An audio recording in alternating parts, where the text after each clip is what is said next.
You know what the worst part about growing up is? It's not the taxes. It's not the back pain. It's not even watching your dreams quietly fold themselves up and die in a drawer somewhere. No, the worst part is family. Because family is the one thing you never really escape. You can change your number, move cities, cut contact for 6, 7, 8 years. Tell yourself you're fine, that the silence between you is actually healthy, and then the phone rings at 2 a.m. My name is Declan Morrigan. I'm 31. I live in Dublin, work in IT, and I hadn't been back to County Clare since our mother's funeral. The one that cracked me and my sister apart, like a fault line through a family photo. 7 years of silence. That's how long it had been since I'd spoken to Erin, 28 years old, still in the old village, still in our grandmother's house, the one the Morrigans had held since before anyone could remember. She'd never left. Some people are just rooted. You can't pull them up without killing something essential. I'd always told myself she was the stubborn one. I'm not sure I still believe that. It was a Wednesday, middle of November. The kind of night where Irish rain doesn't fall, it lingers. I was on my couch in Dublin, half watching something I wouldn't remember, when my phone lit up with her name. My stomach did that thing where your body remembers what your brain spent years trying to forget. I picked up. She didn't say hello. Declan, I heard her. 3 words, and I knew exactly what she meant. Because we Morrigans have a story. Every old Irish family does, if you go back far enough. A story about a sound. A cry that moves through the dark like grief itself had learned to scream. She comes before the dying, our grandmother used to say, rosary clicking between her fingers. She comes to mourn you, and if God is merciful, she comes quiet. I was already reaching for my keys. I drove down the next morning. The house sat at the end of a lane nobody else used, whitewashed walls gone gray with damp. A garden winter had claimed. It looked tired, like it had been holding itself together out of stubbornness alone. Like the 2 of us, maybe. Erin was in the doorway. 7 years. She looked older in the way people do when life has had its hands on them. She was wearing our grandmother's cardigan. I felt something crack in my chest. We didn't hug. Inside, she told me. 3 nights in a row, always between 2 and 3 a.m. She'd wake to a silence that had weight, the kind where something outside is holding its breath. And then the sound. A woman's voice wound around a scream, wound around a lament with no beginning and no end, high and low at the same time, close and impossibly far, moving through the house like it knew the layout, like it had always known. The 3rd night, she got out of bed and looked out the window. She didn't tell me what she saw. She just stared at the table and said, "It is not a fox, Declan." I didn't believe her. I took the couch. I didn't sleep. At 2:17 a.m., the house went wrong quiet. I sat up. The kind of silence that doesn't feel like an absence of sound. It feels like a presence. And then, God, it was not a fox. It carved through me like a blade made of cold sorrow. 40 seconds. It felt like 40 years. When it stopped, I was already on my feet, flashlight on, hand shaking. My heart was doing something I'd never felt it do before. Not racing, exactly, more like trying to make itself small. The lane was empty, except at the far edge of the light, where the lane bent into darkness, the shape of a woman, white, still, facing the house. And then the darkness took it. I sat with every light on until dawn. Erin came downstairs at 7. She took one look at my face and didn't ask. We drank tea. The silence between us was different now. Not the cold 7-year kind. Something older. Something shared. At 8:45 a.m., my phone rang. Unknown number, landline. A nurse from a hospital in Galway. Our father had suffered a massive stroke. in the early hours of the morning, at approximately 2:17 a.m. I know the easy explanation: coincidence. Two sleep-deprived people in an old house convincing themselves of things. Maybe. But here's what I keep coming back to. She does not cause it. That's what people always get wrong about the Banshee. She is not the monster. She is a mourner. She arrives already grieving for you, for your blood, for the loss she knows is coming before you do. She is not there to scare you. She is there because your family is hers to mourn. And somehow, sitting in that kitchen with my sister's hands wrapped around her mug, the gray morning pressing against the window, that was the part that undid me. Not the sound, not the shape in the lane, the fact that she'd come at all. Aaron and I sat with our father for 11 days. He passed on a Thursday evening, both of us holding his hands. We kept the house. And some nights, she tells me, on the quiet ones, she still hears her. Not screaming now, just keening. Soft, like she is still there, like she has always been there. She shows up at 2 a.m. every time, same corridor, same walk, same nurse's uniform from about 1955.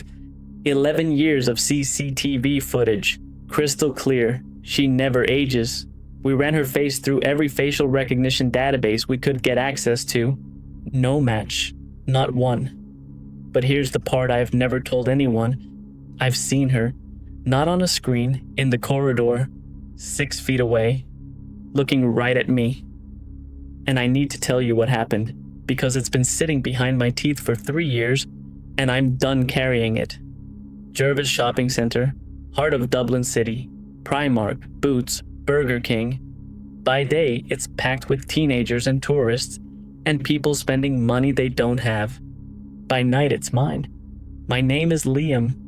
I started the overnight shift at Jervis in 2012. 14 years in security before that. I've worked sites where people died on the premises. I've walked floors at 3 a.m. in places that would make your hair stand. I do not scare easily. I want that on the record before I tell you the rest. 2:17 in the morning, camera feed 14, lower level corridor, near the old service entrance.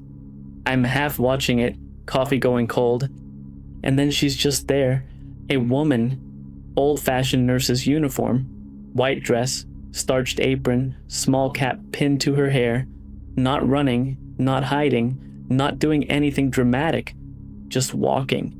Slow and deliberate, like she's got a ward round to finish. I call it in, go down to check. Corridor's empty, every door locked, every exit secured. I rewind the tape, watch it again. She's there, clear as day. I can see the crease in her apron. I file a report.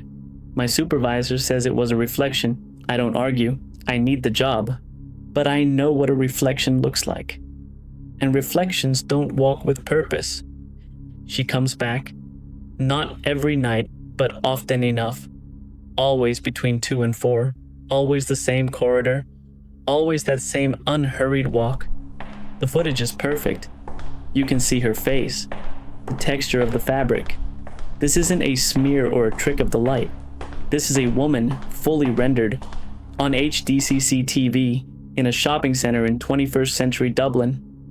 We ran her through facial recognition, twice, different software, different databases, nothing.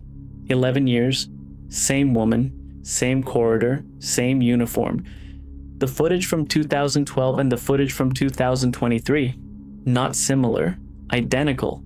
She doesn't age, she doesn't vary, she doesn't know she's being watched. I stopped filing reports around year 3. What's the point? She's not going anywhere, neither am I. Or so I thought. 8 years in, curiosity finally beats fear. I start pulling records, planning history, old maps, council archives, the kind of stuff that makes librarians sigh when you ask for it. And there it is. Before Jervis Shopping Center, before the escalators and the Burger King and the sale signs, that site was the Jervis Street Hospital. one of Dublin's oldest, open since the 1700s. It treated the poor, the sick, the dying. During the fever epidemics of the 19th century, people died there in hundreds. The hospital closed in 1987. The shopping center opened in 1996.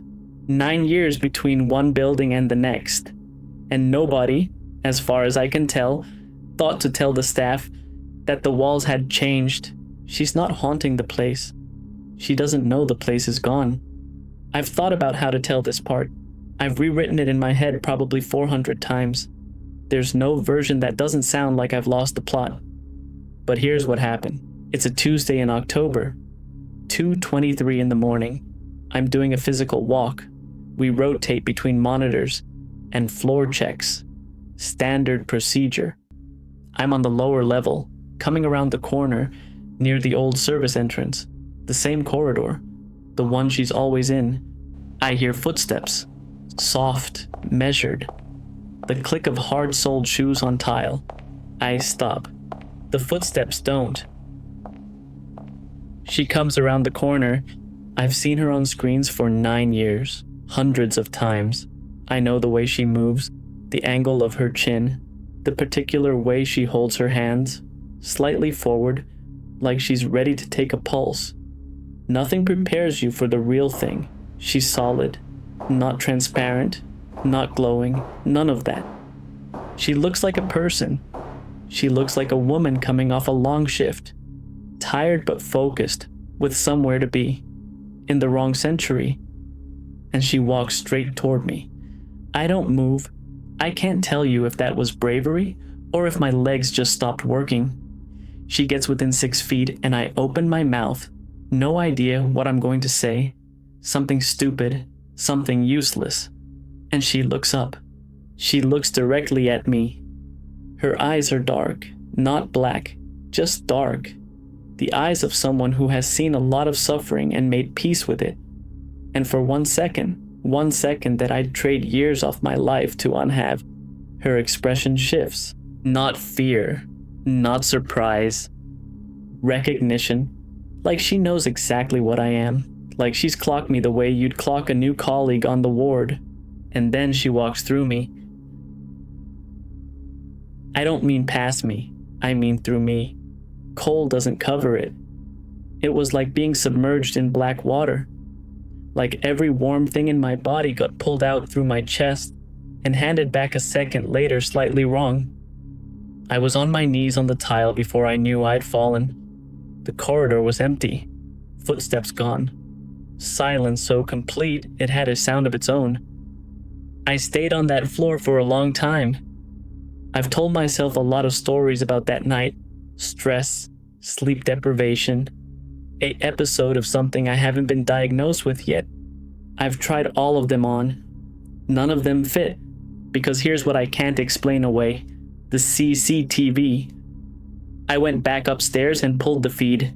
She's on it, coming around the corner, walking the corridor. I'm on it too, standing there, then on my knees. And in the footage, for exactly one frame, one single frame, at 25 frames per second, she stops. She stops, and she turns, and she looks at the camera. She has never looked at the camera before. Not once in 9 years. One frame. I've screenshotted it. I've had people look at it who don't know the story and ask them what they see. They all say the same thing. A woman looking at the camera, expression unreadable, except one person. One person said she looked like she was checking whether you were all right. I still work the shift. Same building, same monitors, same corridor on feed 14. She still comes. 2 to 4, same walk, same uniform. But there's something different now, and I can't tell you if it's her or me. Some nights I think she paces a little slower past my station, like she's checking on me. I think about the people who died in that building, the ones who went in sick and poor and frightened, who had someone in a white uniform hold their hand in the dark and tell them it was going to be all right, even when it wasn't. And I think about what it means that she's still here, still showing up, still doing the rounds in a building that forgot it used to matter. Whatever she is, whatever's left of her, she hasn't been told she can stop. And on the nights when the building feels too big and the silence feels too heavy, I'm not sure I'd want her to. The farmhouse cost €40 each for the weekend. County Mayo, stone walls, middle of nowhere. We thought we were getting a bargain. We were not getting a bargain. Beat. Something was already living there, had been for a long time. And when we showed up with our beer and our food and our absolute ignorance, it thought that was the funniest thing it had seen in decades. I'm going to tell you what happened, but I need you to understand something first. It wasn't funny. Not by the end. Me, Sierra, and Rowan. Friday evening, car unloaded. First beers cracked before we'd found the light switches. The place smelled like turf smoke and old wood, and something else we couldn't name. We called it character and left it alone. We shouldn't have left it alone. 4 a.m. I'm in the back room, nearly asleep, when I hear it. Singing, not outside, not from the road, from directly below me. The cellar, stone floor, heavy wooden door, bolt on the outside. We'd clocked it when we arrived and assumed it was storage.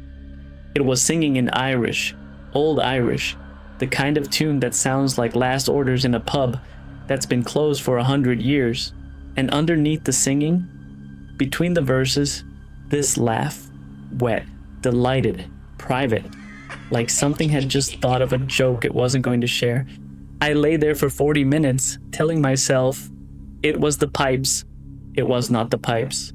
Sierra came downstairs first, stood in the kitchen doorway, said very quietly, "Which one of you ate my cheese?" Not a question. The cheese was gone. The bread was gone. Half a packet of biscuits. A bowl of leftover pasta. 2 of Rowan's beers. All of it. But here's what got me. It hadn't been ransacked. The wrappers were in the bin. The pasta bowl had been rinsed and left in the draining rack. Whatever took our food did the washing up. I went and stood by the cellar door, put my ear to it. Nothing. Just that smell again. Old wine, wet stone, and underneath it something sweet and wrong that I still can't describe without my stomach turning. We bolted the door from the outside, went for a walk, did not talk about what we'd heard. Saturday. We restocked in the nearest village. 20 minutes, one shop. A woman behind the counter who looked at our address and said absolutely nothing. Her face said plenty. We should have asked. We didn't. That night we kept the kitchen light on, stayed up later, drank less. Around midnight, Rowan went to the car to get his charger. Came back in the color of old milk. The car was facing the wrong way. We'd parked nose into the wall. It was now nose out. Keys on the table where Rowan had left them. No tire tracks in the mud. It had been turned around precisely and parked back in the same spot. On the windscreen, drawn in the condensation, a smiley face. Rowan laughed. That high-pitched laugh that doesn't reach the eyes. Sierra said we should leave. I said, let's just get through the night. For the record, Sierra was right. There were no horses on the property. We'd walked the full perimeter that afternoon. Nothing. Just fields and stone walls. And the kind of silence that makes city people remember they're afraid of the dark. But at 3 a.m, there was galloping, hard, rhythmic, circling the house, getting closer with each pass, and underneath it, from the cellar, the singing again, louder now, and the laugh. Except this time the laugh had changed. It wasn't delighted anymore. It was triumphant. Rowan pulled the bolt on the cellar door. I know, but it was 3 a.m. We'd had 2 nights of it. And there's a point where fear curdles into something stupid and angry. Rowan hit that point. He yanked the door open and shone his torch down the stone steps before either of us could stop him. Wine rack, old bottles, broken chair, rusted iron hook in the ceiling. And on the bottom step, small, maybe 2.5 feet tall, red-faced, bulbous nose, dressed in what might once have been a fine coat, but was now filthy, wine dark, shredded at the cuffs. It had a bottle in one hand.